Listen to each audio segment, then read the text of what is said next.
HOA, get your hands off him, or I'll do it myself. The words didn't come from a police officer. They came from a man in cargo shorts, a walkie-talkie clipped to his belt, and a plastic badge that read Community Security Chief. The person he was yelling at? A licensed paramedic kneeling over a dying teenager, performing CPR. That was when everything went awry. Dylan Carter hadn't planned on becoming a hero that day. He had just been visiting his sister, helping her move into the condo she had just bought in the Oak Ridge gated community. It was a quiet neighborhood, with manicured lawns, pastel mailboxes, and far too many no trespassing signs. As Dylan carried a box of kitchenware, a shriek tore through the spring air from the nearby basketball court. Without thinking, he sprinted toward the sound, his paramedic instincts kicking in before he even processed the situation.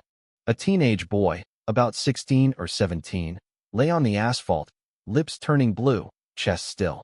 A group of kids stood around, one of them sobbing. "He's not breathing.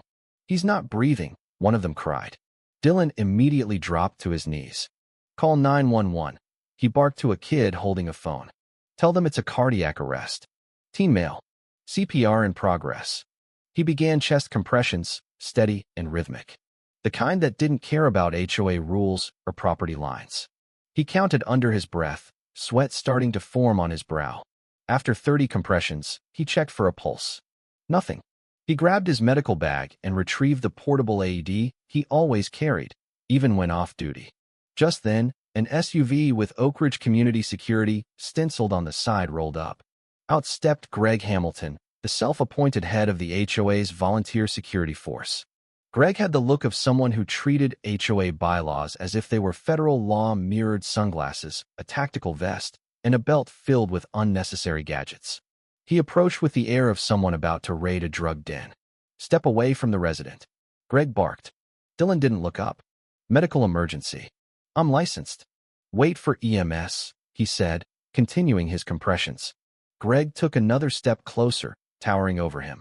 "You're not authorized to be here. This is private property. I'm ordering you to stop." Dylan snapped his head up. "I'm saving his life." Greg didn't back down. "You're trespassing. Unauthorized medical practice. You're endangering him." "I'm a paramedic." Dylan growled. "I've got ID, I've got gear. What I don't have is time for your HOA nonsense." Greg unhooked a pair of handcuffs from his belt. Last warning. The AED began charging. Dylan resumed compressions, his heart pounding, but suddenly Greg lunged forward and grabbed Dylan's arm, pulling him away mid-compression. "You're under citizen's arrest," Greg shouted, slamming Dylan onto the ground. The crowd erupted in chaos. One of the teens filming screamed.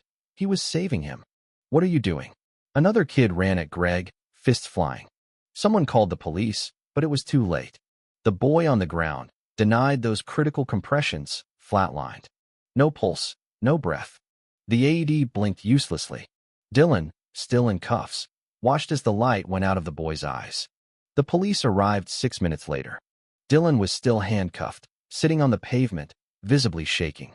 The officer who approached took one look at the AED, the trauma kit, and Dylan's open wallet with his EMT license, and just stared.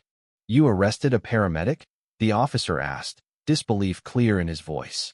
Greg straightened, defensively. He wasn't authorized. "This is private property. There are procedures."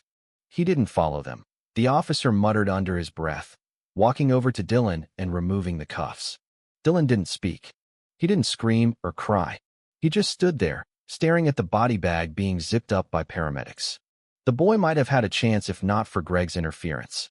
The next day, the video hit Reddit under the title, "HOA Psycho Arrests Paramedic During CPR, Kid Dies." Within hours, it had thousands of upvotes. By morning, every major news outlet picked it up. Hashtags like CPR arrest and justice for Jake trended globally. People were furious. Some even called for Greg's arrest. Others demanded the entire HOA board step down. The most viral clip? Greg shouting, "He doesn't live here," while Dylan retorted, "He might not live at all." But the story didn't end there. Dylan didn't want fame. He didn't want cameras in his face. What he needed was justice. And he knew exactly who to call. His older brother, Aaron, was one of the state's most aggressive civil rights lawyers. When Dylan told him what happened, Aaron was quiet for a long moment. Then he said, We're going to bury them. The following morning, Aaron held a press conference outside the hospital where Dylan had been treated for minor injuries. Cameras rolled, microphones crowded his face. My brother Dylan was not just assaulted, Aaron began. He was prevented from doing his job. He was stopped from saving a life, and we intend to hold every last person responsible. The crowd of reporters buzzed with questions. Dylan stood beside Aaron, his face solemn but resolute. When asked what he wanted to say to the HOA, Dylan spoke finally. I hope they enjoyed their power trip, he said. Because the real authorities are coming. And just like that, the tide turned. This wasn't just about overreach. This was about a private HOA trying to play police and costing a kid his life. The pressure mounted. News outlets covered the case relentlessly, while thousands of first responders across the country expressed support. Protests erupted outside the HOA's office. And inside, the board members were scrambling to contain the fallout. Their policies, their authority, were being questioned. And they had no answers. But Dylan, despite the weight of it all, stayed focused on one thing: making sure no one else would be stopped while trying to save a life.